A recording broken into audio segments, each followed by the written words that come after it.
Hello there guys and welcome to the Daily Updates. We are currently in the middle of the testimony of the former Minister of Police, Mr. Bheki Cele. Well, different from the Minister on Special Leave, Senzo Mkhwanazi, Bheki Cele seems like he has done his homework because even the answers that he's giving are relevant. So in this episode, I'd like to look at two matters that really caught my attention. The first one is the fact that while Bheki Cele was testifying, there was a message from General Mkhwanazi to the evidence leader which said that I am retracting that statement I made against Bheki Cele, and it shows that I did not do proper investigation on that matter. So also there is a matter that is very interesting, the matter of the penthouse of Matlala.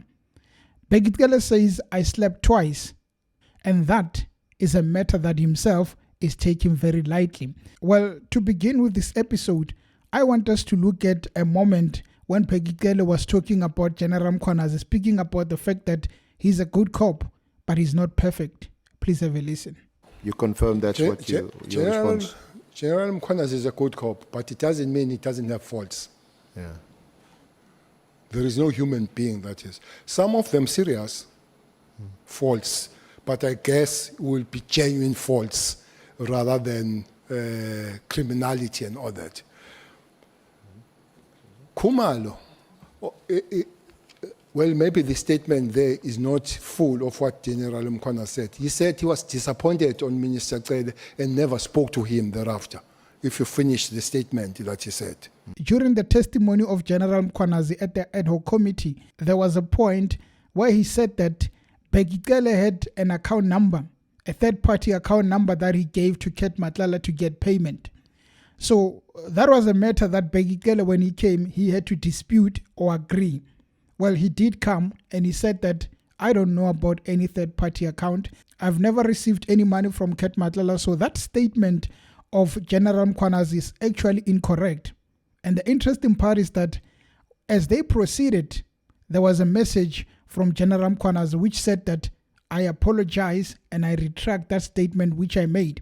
And I would think that while Bheki Cele was busy speaking, he decided to go back and check on his record and realized that he's on the wrong side. So he did the best that he could, apologize. Well, the members of parliament did not take that lightly. They questioned the matter and even went further, saying that if he really wants to retract and apologize, he has to write to the ad hoc committee, which was a good point, because if really General Mkhwanazi realized that he got wrong information, it's only proper to go back to the same channel that he came through, which was giving his testimony at the ad hoc committee. Now, you don't need to respond because just before we adjourned, we received a text message and subsequently we had a short conversation with Lieutenant General Mkhwanazi in which he says that this allegation is withdrawn.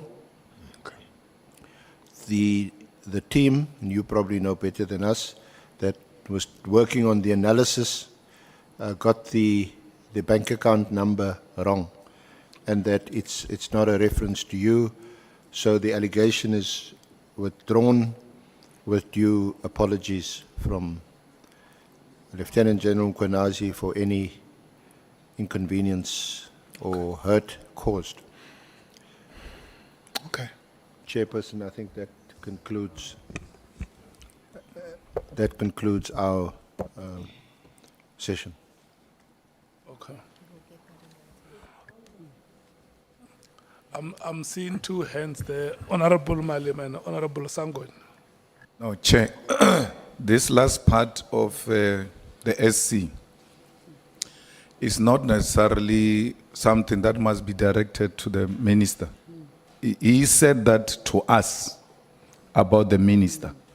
So he's got anything to say, he has to write down to us and say, it looks like I got my facts wrong, and therefore I apologize to the minister and to the committee and to the people of South Africa. So I don't think it's for minister to even say anything. If there is such a development, we're being taken for, we're also being surprised. We can't be members of this committee. People come say things here, and then when they retract them, we hear them like any other person. It must come to us. Then from there it can be communicated publicly even to the person who was mentioned wrongly. Thanks. Honorable Sangoni. Yeah, thanks, Chair. No, I think I'm partly covered by Honorable Malema, because what I was going to say is, if the general says he falsely accused General Cele, and he had said this on national television and other platforms, I would think that him withdrawing that very damaging allegation would have to be done in a public manner, the same way he was able to go on a public platform and make such an allegation.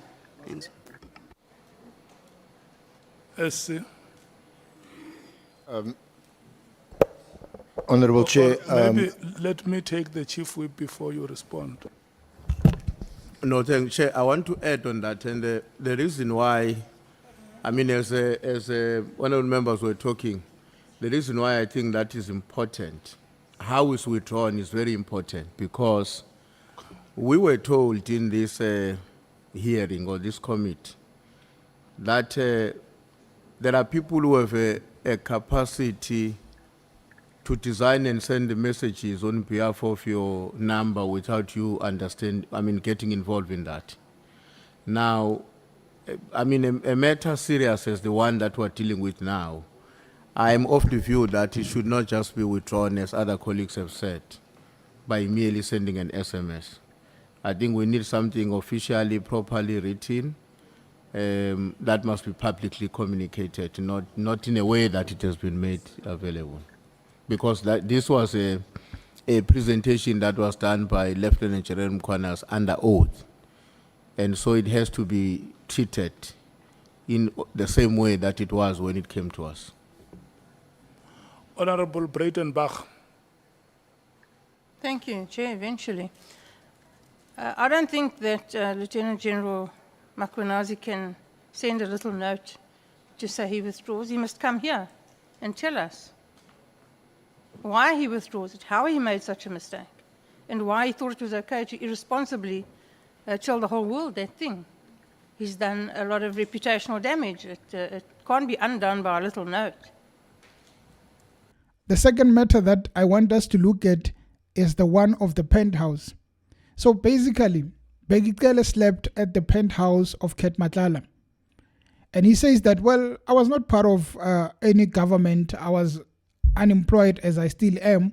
So you cannot really say to me that I couldn't sleep at that Penthouse of Matlala. He says I slept twice. So without wasting any time, here's the video. For the first time in Durban. Okay. So, when did you gain access to his penthouse? And towards the end of January.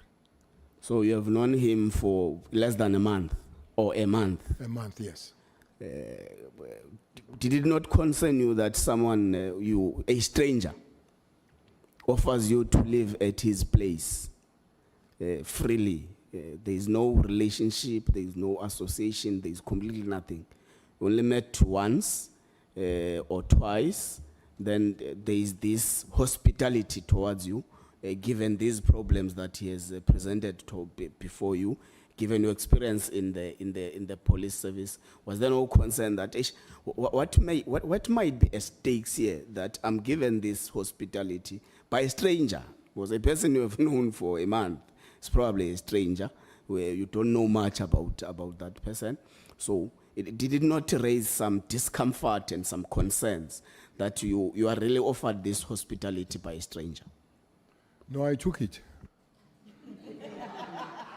I took it. I'm not in government, so if I'm in Pretoria, I pay my money. There is a hotel that I spent. Here I'm in Pretoria and I'm not paying, and I took it. And if I were in government, I would have gone and declared, but I declare to nobody now. So basically, we have a former minister who really has no shame that you have a person who's really alleged to have been involved in some syndicates. This is the man that is notorious for all the wrong things according to the reports, and is currently in jail waiting for his trial. And they're trying to link a lot of crimes with this guy. Babita Diokoran died in that Tembisa hospital scandal. Now, you have Bheki Cele who knows about Babita Deokaran, who knows about Tembisa, who knows about all these things, the SIU.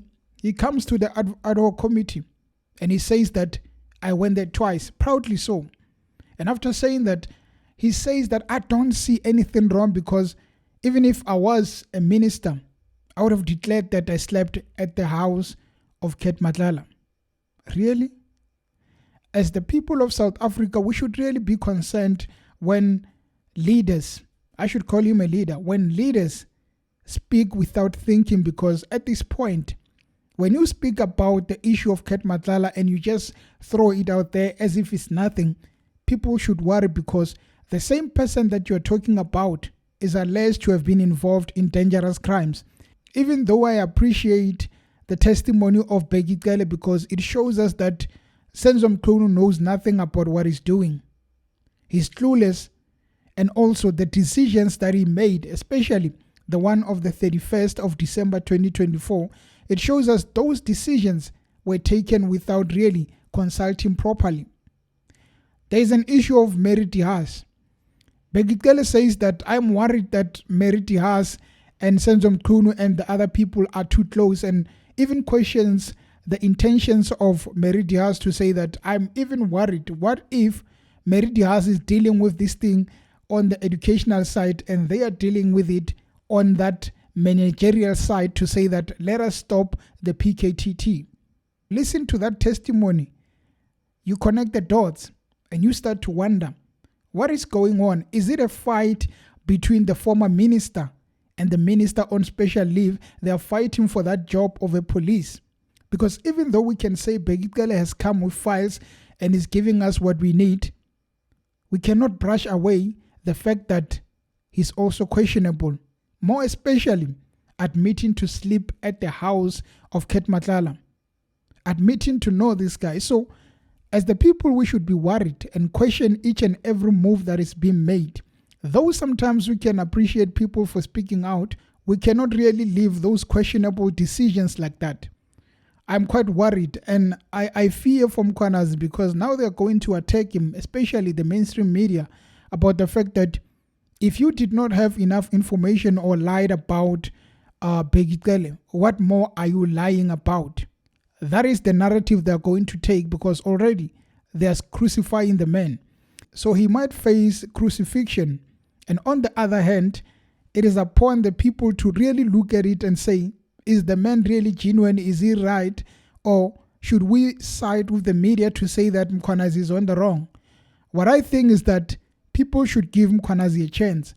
He came out with allegations, most of them, 99%, they have been proven right. Just because Bheki Cele comes and says, I don't know about that, and it turns out he doesn't, it doesn't mean that we should question Mkhwanazi. On the matter of Bheki Cele, you go and sleep at my house, I should be your friend. You cannot sleep at my house and I don't know about you. So we are dealing with questionable characters which are going to put us in a lot of trouble. Anyway, guys, the matter was about Bheki Cele, which I think has been very interesting from the word go. They're still continuing questioning him. Hopefully, they're going to find out what really transpired. As we wait and watch, please do click that like button and subscribe to the channel. Until next time. Cheers.